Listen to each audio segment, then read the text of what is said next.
Hello everyone, I am Tasveer Singh, Assistant Professor in Geography, Government College for Women, Barda. आज का जो हमारा जो टॉपिक है वो है सैलिनिटी ऑफ ओशन वाटर, महासागरीय लवणता। महासागरीय जल और समुद्रों का जल अनेक प्रकार के लवणों का सम्मिश्रण है। इसी के कारण महासागरीय जल और समुद्रीय जल खारा पाया जाता है। खारा पाने के कारण यानी कि इसमें अनेक प्रकार के लवणों की मात्रा पाई जाती है। महासागरीय जल की मात्रा और इसमें पाए जाने वाले लवणों का बीच का जो अनुपात है महासागरीय लवणता कहलाती है। महासागरों के प्रत्येक घन किलोमीटर के अंदर 4 करोड़ 10 लाख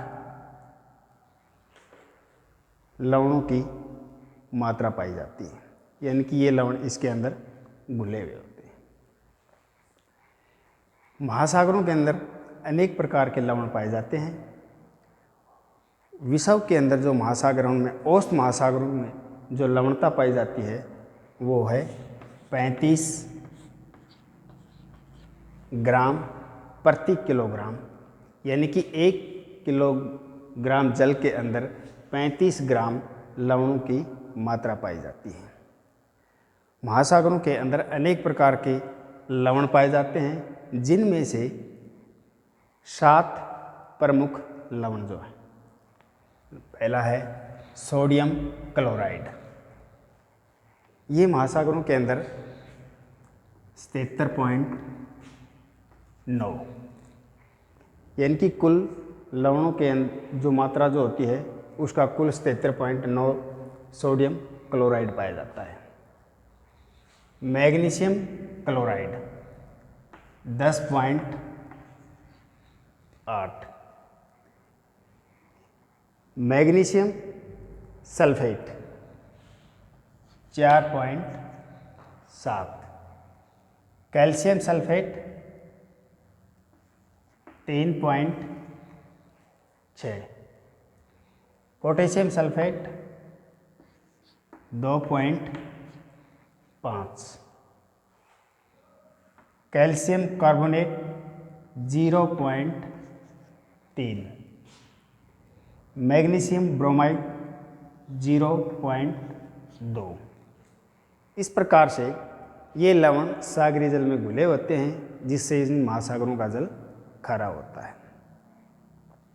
इसके बाद आता है हमारा origin of salinity in oceans, महासागरों के अंदर लवणों की उत्पत्ति, यानी कि महासागरों के अंदर लवणों का उत्पत्ति किस प्रकार से हुई। तो विद्वानों का मानना है, यानी कि विद्वानों के अनुसार जब पृथ्वी की उत्पत्ति हुई थी, उत्पत्ति के पश्चात जब इन महासागरों का निर्माण हुआ तो अनेक प्रकार के लवण इस जल के अंदर घुल गए थे। इसी कारण से इन महासागरों का जल खारा पाया जाता है। दूसरा, इन महासागरों की उत्पत्ति के पश्चात महासागरीय तरंगे, यानी कि ये स्थल भाग से इन तटों से टकराती हैं और इनको घोल करके अपने समुद्र के अंदर मिलाती रहती हैं, जिससे इसकी खारापन यानी कि इसका बढ़ता रहता है, यानी कि इसमें लवणों की मात्रा बढ़ती रहती है। दूसरा, अनेक प्रकार की जो नदियां हैं सतल भाग से प्रभावित होकर के इस महासागरों के अंदर अपना जल उड़ेलती रहती हैं, तो ये सतल भाग से गुजरती हैं तो उस लवणों को अपने जल में घोल लेती हैं और समुद्रों के अंदर ये ला करके डाल देती हैं। इससे क्या होता है, इनसे समुद्रों की लवणता धीरे धीरे बढ़ती रहती है। फैक्टर्स अफेक्टिंग सैलिनिटी इन ओशियन, महासागरीय लवणों को प्रभावित करने वाले कारक। नंबर 1,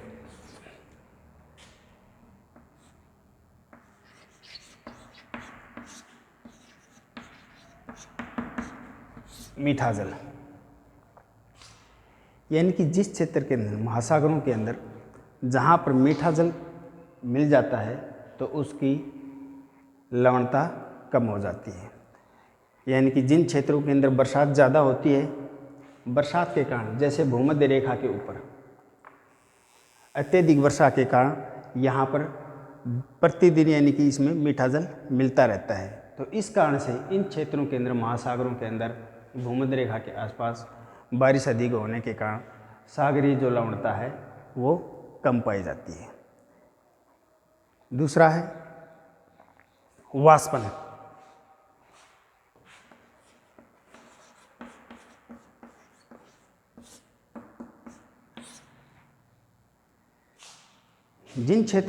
जिन महासागरों के ऊपर, जिस क्षेत्र के अंदर यानी कि वाष्पन अधिक पाया जाता है, तो वाष्पन अधिक होने के कारण उस क्षेत्र के अंदर, महासागरों के अंदर लवणता बढ़ जाती है। जैसे कर्क रेखा और मकर रेखा, इनके आसपास सूर्य प्रखर रहता है। प्रखर रहने के कारण यहाँ पर तापमान ऊंचा हो जाता है और तापमान ऊंचा होने के कारण वाष्पन की क्रिया बढ़ जाती है और इस कारण से इन क्षेत्रों के आसपास, महासागरों के अंदर लवणों की मात्रा ज़्यादा पाई जाती है। तीसरा है समुद्री धाराएं।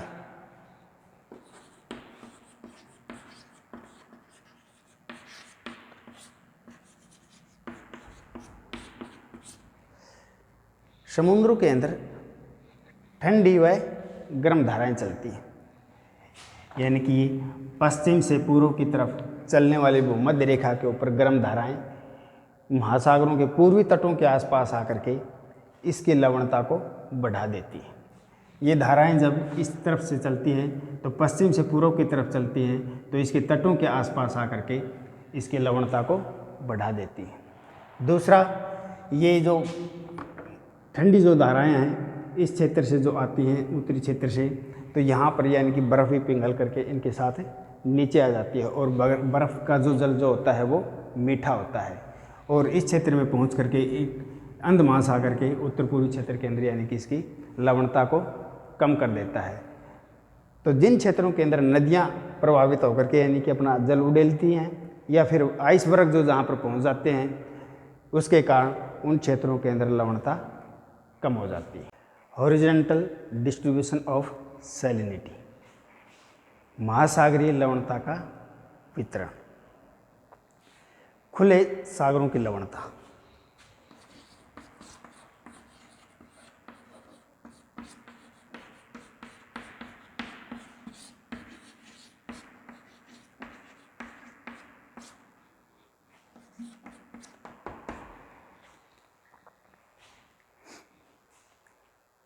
कर्क व मकर रेखा के आसपास लवणता अधिक पाई जाती है। इन क्षेत्रों के ऊपर, कर्क रेखा और मकर रेखा के ऊपर सूर्य प्रखर रहता है, यानी कि इसकी सूर्य की किरणें लंबिक होने के कारण यहाँ पर तापमान ऊंचा रहता है। तो तापमान ऊंचा रहने के कारण इस क्षेत्र के अंदर यानी महासागरों के इन क्षेत्रों के अंदर लवणता की मात्रा ज़्यादा पाई जाती है। दूसरा कारण है ये कि ये पश्चिमी जो तट हैं कर्क रेखा के आसपास, यहाँ पर मरुस्थलों का विस्तार है और वो जल्दी ही गर्म हो जाते हैं और गर्म होने के कारण यहाँ पर तापमान हमेशा ऊंचे होते हैं। तो तापमान ऊंचे होने के कारण यहाँ पर लवणता की मात्रा कम होती है। इस क्षेत्र के अंदर बरसात बहुत कम होती है और इसलिए यहाँ पर जो नदियाँ हैं वो भी बहुत कम पाई जाती हैं। नदियाँ कम होने के कारण यहाँ पर स्वच्छ जल का मिलन बहुत ही कम होता है। तो इस कारण से कर्क रेखा और मकर रेखा के आसपास जो लवणता लगभग पाई जाती है वो लगभग 37 ग्राम प्रति किलोग्राम के आसपास पाई जाती है। दूसरा है भूमध्य रेखा के निकट समुद्री लवणता।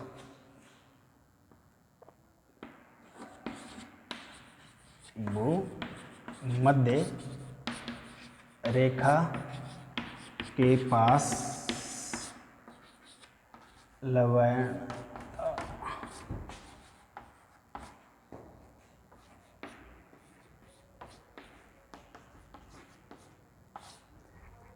भूमध्य रेखा के पास लवणता कम पाई जाती है, क्योंकि भूमध्य रेखा के ऊपर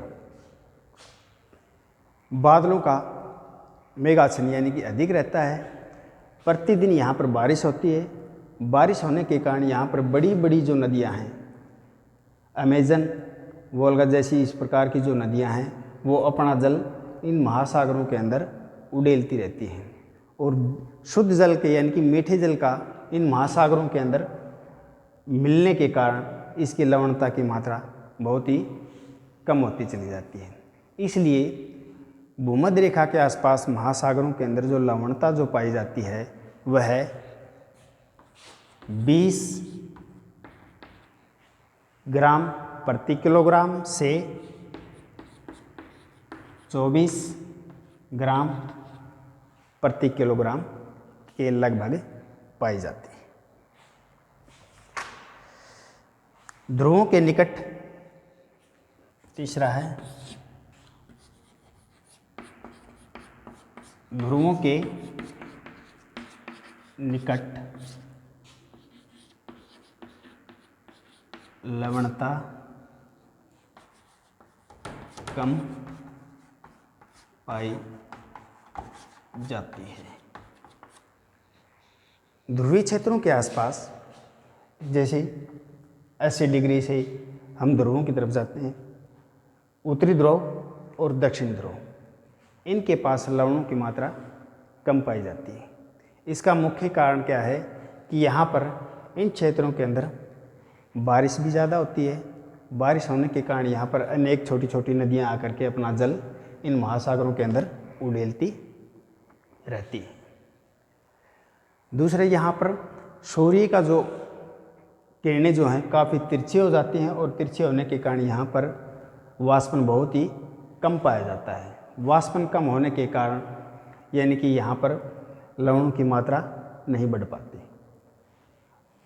इसलिए इन क्षेत्रों के अंदर यानी कि ध्रुवीय क्षेत्रों के आसपास महासागरीय लवणता बहुत ही कम पाई जाती है।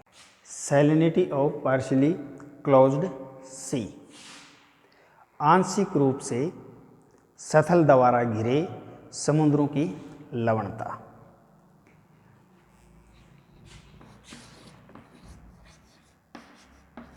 भूमध्य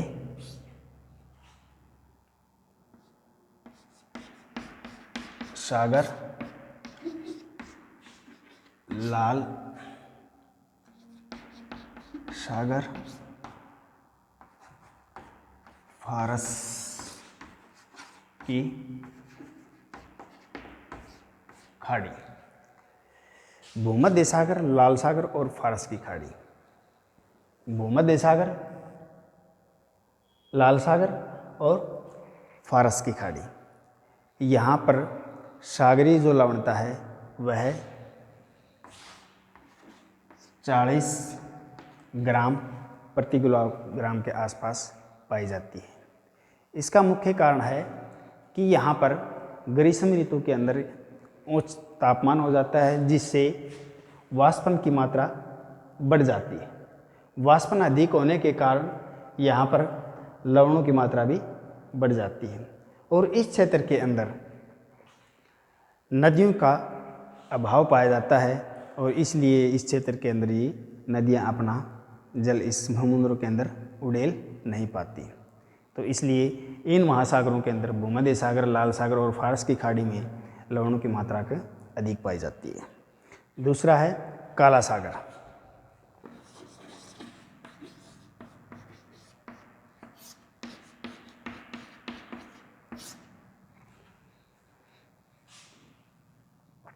इसमें काले सागर में लवणता की मात्रा कम पाई जाती है, क्योंकि ये उच्च अक्षांशों में होने के कारण यहाँ पर सौर तप बहुत ही कम प्राप्त होता है, और सौर तप कम प्राप्त होने के कारण यहाँ पर वाष्पन की क्रिया बहुत ही कम होती है। इसी कारण इसमें काले सागर के अंदर लगभग 18 ग्राम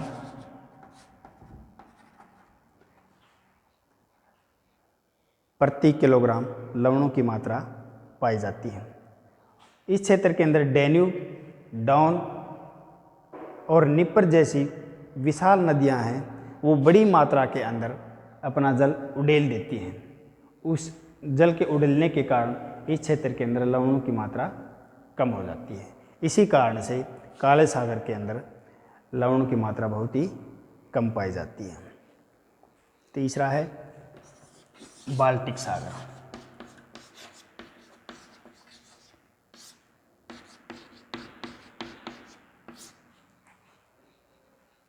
बाल्टिक सागर, इसमें लवणता बहुत ही कम पाई जाती है।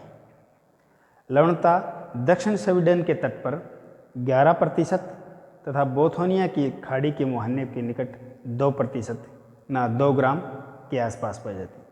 यहाँ कम तापमान के कारण वाष्पीकरण कम होता है। इसके अतिरिक्त बाल्टिक सागर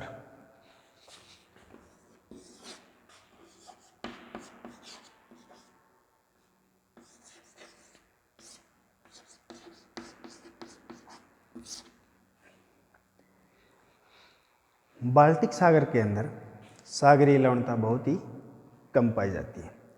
स्वीडन के दक्षिणी जो तट है यहाँ पर लवणता 11 ग्राम प्रति किलोग्राम के आसपास पाई जाती है। बोथोनिया के तट के ऊपर यह 2 ग्राम प्रति किलोग्राम के आसपास पाई जाती है। यहाँ पर लवणता का कम होने का मुख्य कारण यहाँ पर तापमान की कमी, यानी कि तापमान की कमी होने के कारण यहाँ पर वाष्पन बहुत ही कम होता है। इसके अलावा यहाँ पर अनेक छोटी छोटी जो नदियाँ हैं वो इस महासागरों के अंदर अपना जल डालती रहती हैं, जिससे यहाँ पर लवणता बहुत ही कम पाई जाती है। Salinity of enclosed sea and lakes.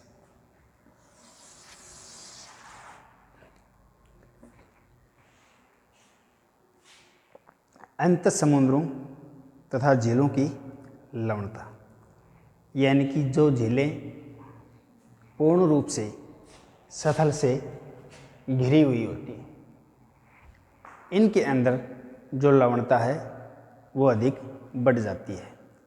इसका मुख्य कारण यहाँ पर सतल भागों से घिरे होने के कारण अनेक जो नदियाँ हैं, छोटी छोटी नदियाँ आकर के अपना जल इस क्षेत्र के अंदर डालती रहती हैं।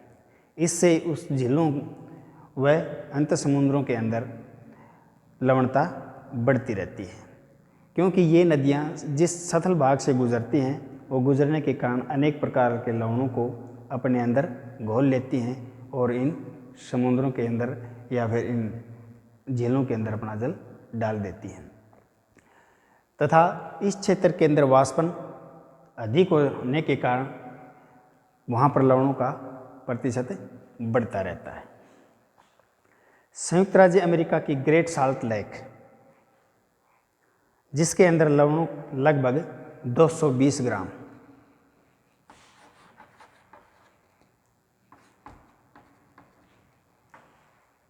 के पास लगभग इतना पाया जाता है।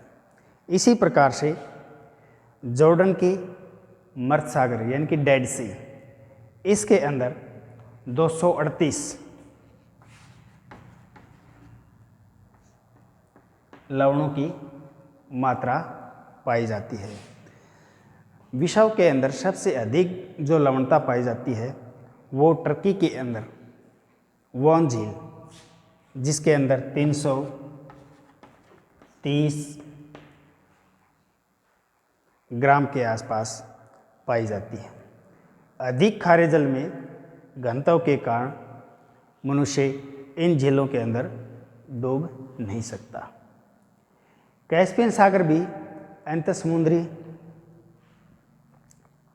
अंतःसमुद्र है, किंतु इसमें वोल्गा व यूराल की नदियाँ अपना जल डाल देती हैं, जिसके कारण उसके अंदर जो सैलिनिटी की जो मात्रा है वो बहुत ही कम पाई जाती है।